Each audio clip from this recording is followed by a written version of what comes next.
ពីដើមទុនត្រឹមតែ$200ប៉ុន្តែដោយការស្រឡាញ់និងការតាំងចិត្តខ្ពស់បានប្រែក្លាយអាជីវកម្មលក្ខណៈគ្រួសារឲ្យក្លាយទៅជាសហគ្រាសកែច្នៃបន្លែផ្លែឈើដ៏សម្បូរបែបផ្ដោតលើអាហារូបត្ថម្ភសម្រាប់សុខភាពដល់អ្នកប្រើប្រាស់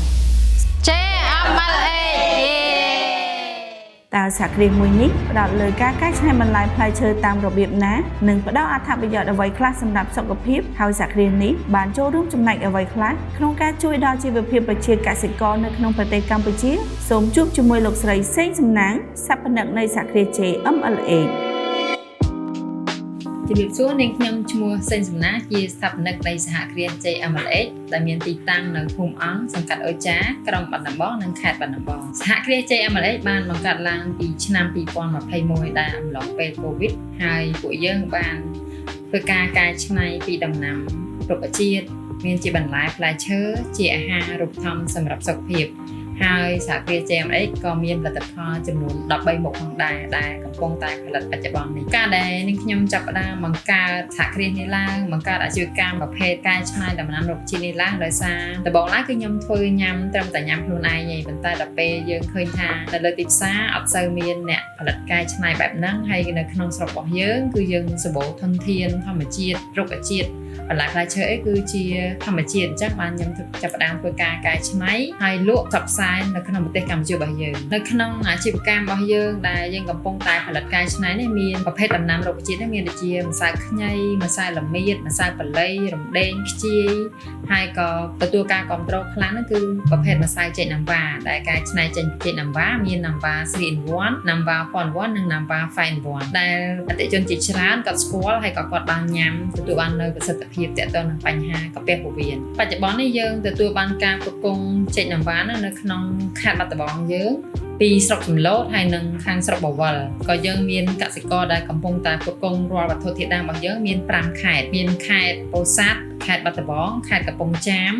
ខេត្តសៀមរាបខេត្តឧត្តរមានជ័យសុទ្ធសឹងតែជាកសិករនៅក្នុងស្រុករបស់យើងទាំងអស់ហើយយើងក៏កំពុងតែធ្វើការសហការជាមួយកសិករឲ្យបង្កើនការដាំដុះរបស់ពួកគាត់ព្រោះយើងពីមួយឆ្នាំទៅមួយឆ្នាំយើងមានតម្រូវការច្រើនរីកចម្រើនជាពិសេសម្លងពេលឥឡូវនេះទៀតឃើញថាប្រជាជនខ្មែរយើងគាំទ្រផលិតផលក្នុងស្រុកច្រើនមែនទែនអញ្ចឹងធ្វើឲ្យការ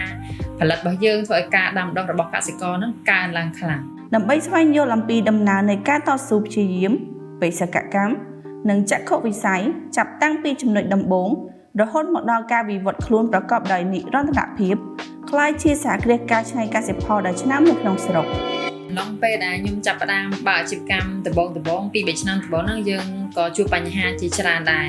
បញ្ហាដូចជាប្រជាជនខ្មែរយើងមិនសូវជាបានគាំទ្រផលិតផលខ្មែរមានថាភាគតិចមែនទែនតែគាំទ្រផលិតផលខ្មែរដែលបានជឿជាក់និងប្រើប្រាស់ផលិតផលខ្មែរ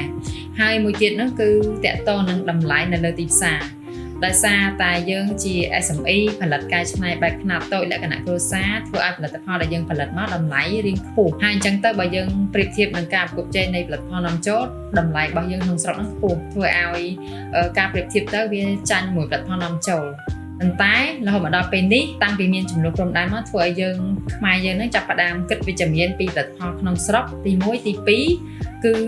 យើងក្នុងនាមយើងជាអ្នកផលិតហ្នឹងក៏កំពុងតែទទួលបានការទិញទៅប្រើប្រាស់ច្រើនអញ្ចឹងហើយបើធៀបពីមុនដល់ឥឡូវនេះគឺថាឥឡូវវិជ្ជមានច្រើនមែនទែនសម្រាប់អ្នកផលិតកែច្នៃនៅក្នុងស្រុកអញ្ចឹងសង្ឃឹមថាបងប្អូនប្រើប្រាស់គាំទ្របន្តទៀតព្រោះយើងត្រូវតែជួយគាំទ្រប្រទេសរបស់យើងអត់មានណាគេមកជួយយើងក្រៅពីខ្លួនយើងទេ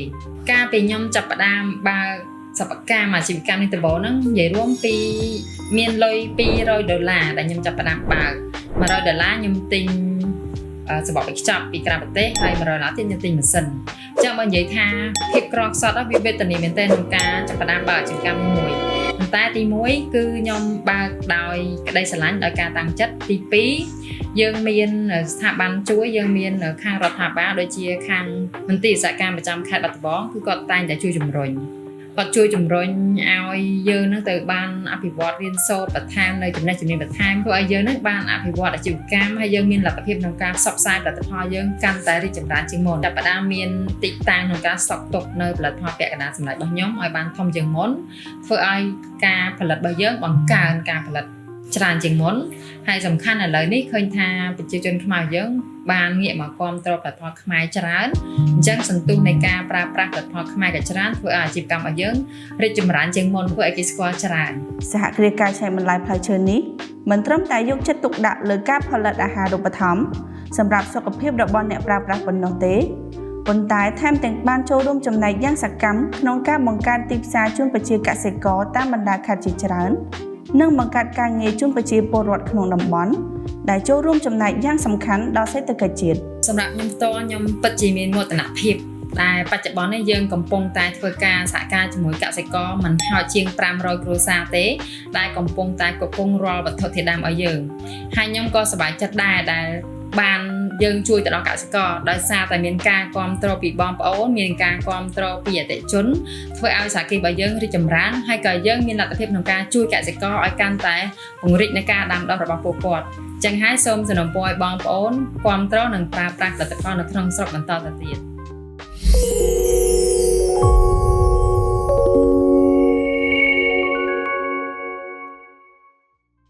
ដោយសារដំបូងឡើយយើងជាកសិករដូច្នេះហើយបានជាយើងសម្រេចគិតថានឹងបង្កើតជារោងចក្រឡើងដើម្បីចូលរួមក្នុងការធ្វើម៉េចលើកគុណតម្លៃផាសស្វាយនេះឲ្យវាមានតម្លៃជាងបច្ចុប្បន្នបើនិយាយពីការនាំចេញគឺ 95% នៃទិន្នផលសរុបរបស់យើងនឹងធ្វើការនាំចេញហ្នឹងហើយ 5% ទៀតគឺយើងគ្រប់គ្រងនៅក្នុងទីផ្សារក្នុងស្រុកហើយគោលដៅដែលយើងបាននាំចេញហ្នឹងគឺយើងមាននាំចេញទៅក្នុងប្រទេសមួយចំនួនក្នុងទ្វីបអឺរ៉ុបបើអាចនិយាយបានថាជាសរុបស្ទើរតែ20ប្រទេសហើយដែលផលិតផលរបស់ក្រុមហ៊ុន Guerrero Food Production នឹងធ្វើការនាំចេញលក្ខណៈពិសេសនៃផលិតផលរបស់ក្រុមហ៊ុន Guerrero Food Production ផ្ទាល់ហ្នឹងគឺដោយសារ